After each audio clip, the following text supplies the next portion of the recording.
In the name of Allah, the most beneficent and the most kind to all of us. Assalamu alaikum. Students, chapter number 4 first year chemistry में आज हम discuss करने वाले हैं MOT या molecular orbital theory. ये lecture same उस lecture के बाद है जब मैंने आपको डिस्कस किया था VBT, वैलेंस बॉन्ड थ्योरी। हमने ये चीज़ पढ़ी थी कि लेविस ने जो कॉन्सेप्ट पेश किया था कोवेलेंट बॉन्ड का, तो वो लेविस कॉन्सेप्ट इसलिए फेल हो गया था कि लेविस कॉन्सेप्ट आपको शेप ऑफ मॉलिक्यूल्स के बारे में कोई आइडिया प्रोवाइड नहीं किया करता था। तो VBT ने, वैलेंस बॉन्ड थ्योरी ने अगर क्या किया, आपको शेप ऑफ मॉलिक्यूल के बारे में एक जो है वो आइडिया प्रोवाइड किया।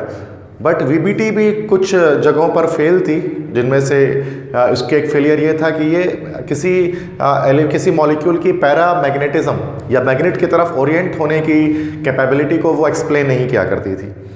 तो इसी वजह से VBT के बाद एक और हमारे पास एक जदीद कॉन्सेप्ट आया जो सेम वही ऑर्बिटल कॉन्सेप्ट पर बेस करता हुआ कॉन्सेप्ट था, जिसको हम लोग कहते हैं MOT या मॉलिक्यूलर ऑर्बिटल थ्योरी, जो आज के हमारे लेक्चर का मकसद है इसको समझना डिटेल में कि MOT क्या चीज़ होती है।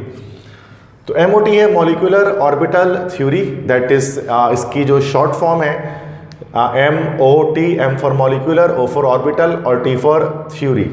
ठीक है, अब ये थ्योरी आई किस वजह से? Because VBT fails to explain the magnetic properties of elements.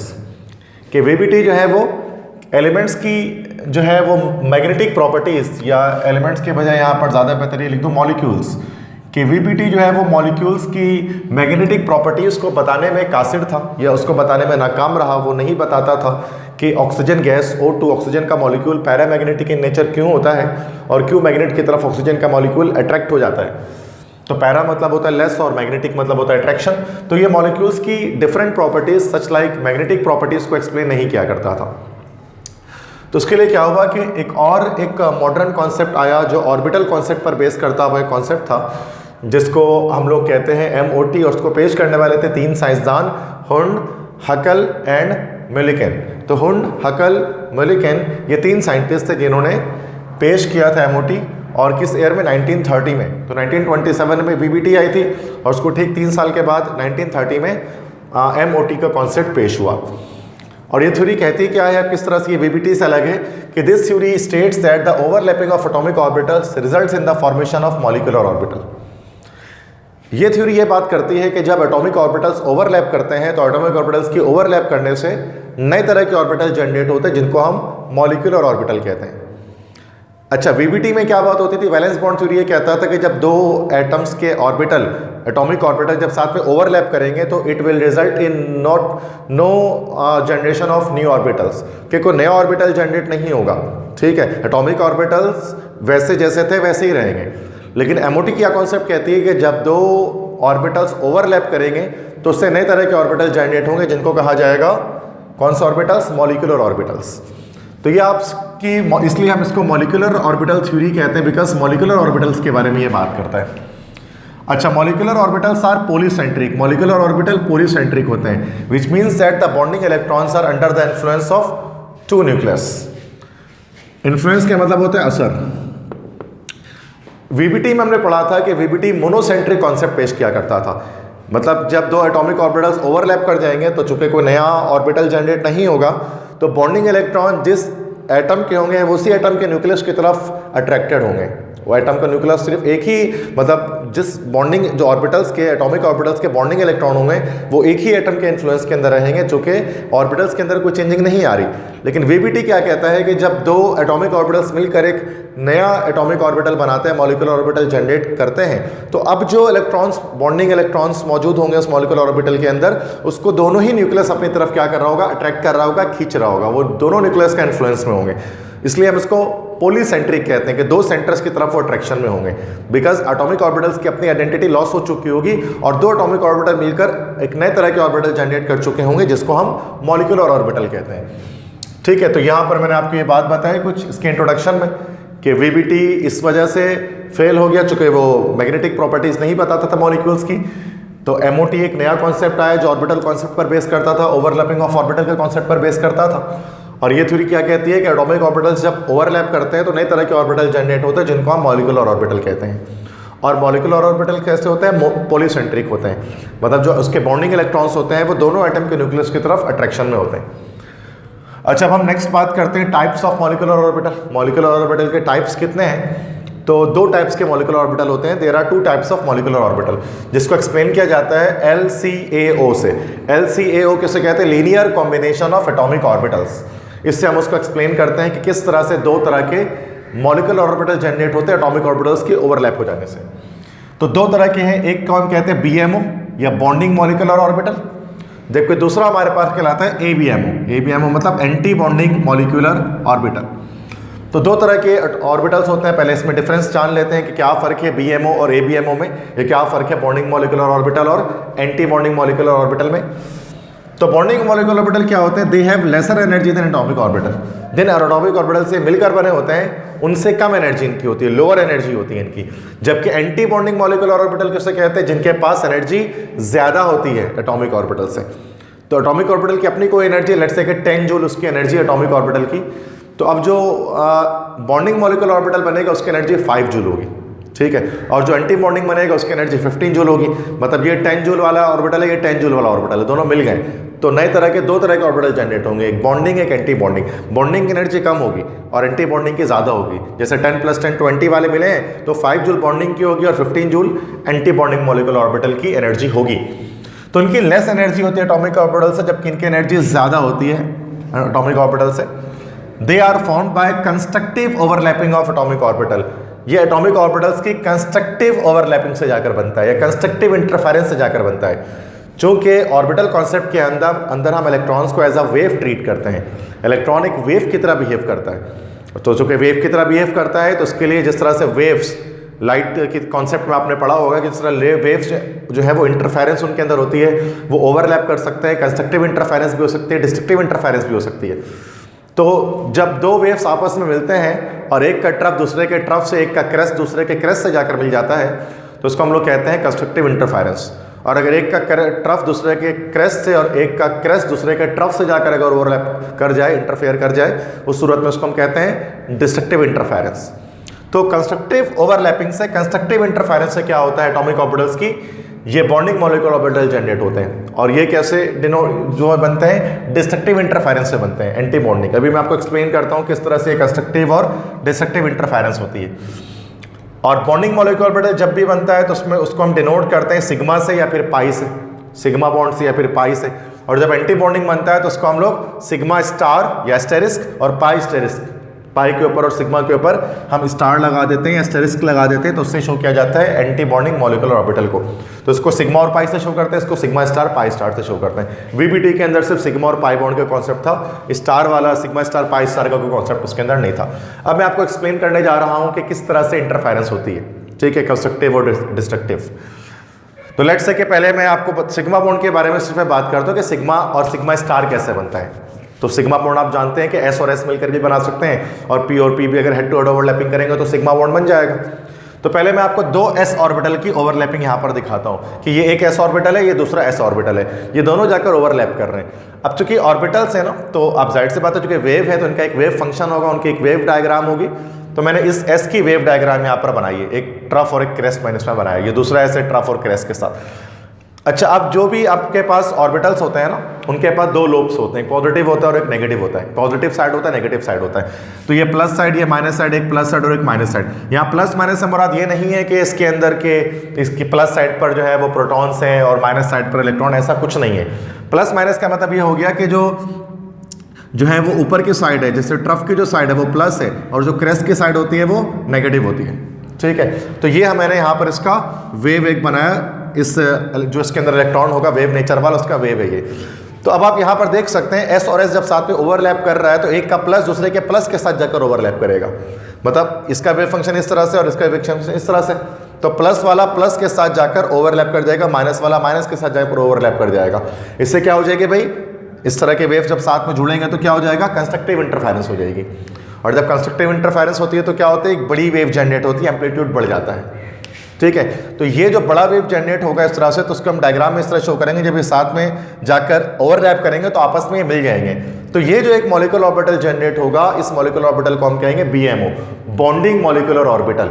क्यों बॉन्डिंग मॉलिक्यूलर ऑर्बिटल जनरेट क्यों कहेंगे उसको हम, चूंकि ये कंस्ट्रक्टिव इंटरफेरेंस से बना है। जब दो ऑर्बिटल्स कंस्ट्रक्टिव इंटरफेरेंस कर रहे हैं, एक का तरफ दूसरे के तरफ से, एक का क्रस्ट दूसरे के क्रस्ट से ओवरलैप जाकर हो जा रहा है, तो फिर ये BMO बनता है और ये जो सिग्मा बॉन्ड बना है इसको हम सिग्मा से शो कर देंगे।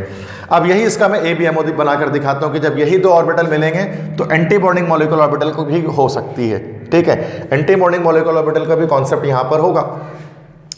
अब एंटी बॉन्डिंग का किस तरह से होगा, मिसाल के तौर पर जैसे ये देखें कि ये एक s ऑर्बिटल, ये दूसरा s ऑर्बिटल, ठीक है। तो ये दो s ऑर्बिटल मिल जाए, अब दोनों के वेव जो है वो डायग्राम को देख लें, वेव फंक्शंस को देख लें कि प्लस माइनस और या माइनस प्लस है, तो मतलब इसमें हो रहा क्या है कि एक का प्लस दूसरे के माइनस से जाकर ओवरलैप करेगा जब इन दोनों वेव्स को आप जाकर मिलाएंगे, तो ट्रफ क्रेस्ट से और क्रेस्ट ट्रफ से मिलेगा, मतलब प्लस वाला माइनस के साथ जाकर मिल जाए। अब जो इंटरफेरेंस होगी वो कौन से होगी, यस, डिस्ट्रक्टिव इंटरफेरेंस होगी। और डिस्ट्रक्टिव इंटरफेरेंस से क्या होगा, एम्पलीट्यूड जो है वो बहुत कम हो जाएगा रिजल्टेंट वेव का। तो ये वाले जो अब ऑर्बिटल जब ये दोनों साथ में जुड़ेंगे ना डिस्ट्रक्टिव इंटरफेरेंस से, तो क्या होगा, इस तरह का एक मॉलिक्यूलर ऑर्बिटल जनरेट होगा जिसके बीच में नोडल प्लेन होगा, जिसके बीच में इलेक्ट्रॉन डेंसिटी बिल्कुल भी नहीं होगी। तो इसको हम लोग कहते हैं anti bonding molecular orbital, ABMO। इसको हम सिग्मा स्टार से शो करेंगे, सिग्मा एस्टेरिस्क से शो करेंगे। तो जब s और s साथ में मिलते हैं तो दोनों तरह के ओवरलैप्स, दोनों तरह के मॉलिक्यूलर ऑर्बिटल्स बन सकते हैं, BMO भी बन सकता है, ABMO भी बन सकता है। अब ये डिपेंड किस पर करता है कि ये दोनों जो ऑर्बिटल्स ओवरलैप कर रहे हैं वो कंस्ट्रक्टिव वे पर ओवरलैप कर रहे हैं या डिस्ट्रक्टिव वे पर ओवरलैप कर रहे हैं। अगर एक का क्रस्ट दूसरे का क्रस्ट से, एक का ट्रफ दूसरे के ट्रफ से मिलेगा तो सूरत में कंस्ट्रक्टिव इंटरफेरेंस से बॉन्डिंग मॉलिक्यूलर ऑर्बिटल जनरेट होगी, और एक का ट्रफ दूसरे के क्रस्ट से और एक का क्रस्ट दूसरे के ट्रफ से जाकर जब मिलेगा तो डिस्ट्रक्टिव इंटरफेरेंस होगी और anti bonding molecular orbital generate होंगे, जिसको हम सिग्मा स्टार से शो करेंगे। सेम यही कॉन्सेप्ट हम उसमें भी ला सकते हैं, p ऑर्बिटल में ला सकते हैं। जैसे यहाँ पर देख लें इस तरफ डायग्राम में कि ये एक हमारे पास जो है वो p ऑर्बिटल है, ये दूसरा हमारे पास p ऑर्बिटल है, this is one p orbital, this is the second p orbital, let's say ये px है और ये px है, और p ऑर्बिटल यहाँ पे किस तरह से ओवरलैप कर रहे हैं, हेड टू हेड ओवरलैप कर रहे हैं, ठीक है। तो सिग्मा बॉन्डिंग होगी। अब प्लस प्लस के साथ जाकर मिल जाए तो सूरत में क्या होगी, कंस्ट्रक्टिव इंटरफेरेंस होगी, ये साथ में आपस में जुड़ जाएंगे, और ये जो ऑर्बिटल आपके पास जनरेट होगा बेंडिंग मॉलिक्यूलर ऑर्बिटल है, सिग्मा, जिसे हम शो करेंगे। नीचे डायग्राम में चेक करें, अब यहाँ पर क्या हो रहा है कि फिर p और p से मिल रहा है, लेकिन प्लस वाला माइनस के साथ मिल जाए, मतलब ट्रफ क्रेस्ट के साथ मिल रहा है या क्रेस्ट ट्रफ के साथ मिल रहा है, इन दैट केस यहाँ पर डिस्ट्रक्टिव इंटरफेरेंस होगी, और डिस्ट्रक्टिव इंटरफेरेंस के नतीजे में क्या होगा, बीच में गैप आ जाएगा दोनों ऑर्बिटल्स के, नोडल प्लेन आ जाएगा जहाँ इलेक्ट्रॉन चार्ज डेंसिटी नहीं होगी, तो ये कहलाएगा एंटी बॉन्डिंग मॉलिक्यूलर ऑर्बिटल, और इसको हम जो है वो सिग्मा स्टार से शो करेंगे, ठीक है। तो यहाँ पर मैंने सिग्मा दिखाया और सिग्मा स्टार दिखाया s ऑर्बिटल्स के लिए, और यहाँ पर मैंने सिग्मा और सिग्मा स्टार की फॉर्मेशन, बॉन्डिंग और एंटी बॉन्डिंग की फॉर्मेशन किसके लिए दिखा दी आपको, p ऑर्बिटल के लिए। तो यही चीज़ मैं यहाँ पर एक्सप्लेन कर रहा था कि what is constructive overlapping and what is destructive overlapping, कैसे सिग्मा बनता है और कैसे सिग्मा स्टार बनता है s और p ऑर्बिटल्स के लिए, मैंने आपको यहाँ पर एक्सप्लेन किया। अब नेक्स्ट हम यहाँ पर डिस्कस करने वाले हैं कि जब हम एनर्जी डायग्राम बनाते हैं या जब इलेक्ट्रॉनिक कॉन्फ़िगरेशन करते हैं तो किस तरह से करते हैं MOT के कॉन्सेप्ट के लिहाज से।